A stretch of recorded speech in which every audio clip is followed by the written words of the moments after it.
Galera, como?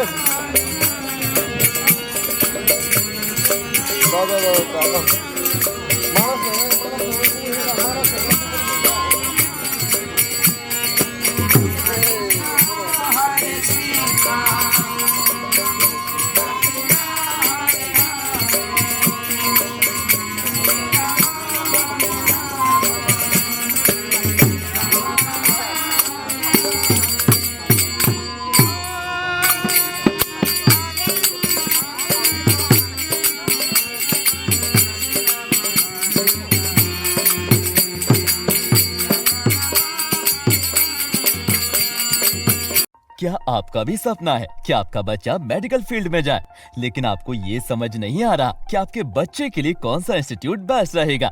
आपकी इस परेशानी का समाधान हमारे पास है।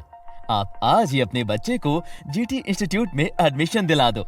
यहाँ आपको मेडिकल के कोर्स कराए जाते हैं, जैसे operation theatre technology, medical lab technology, radiology technicians, dialysis technicians आदि।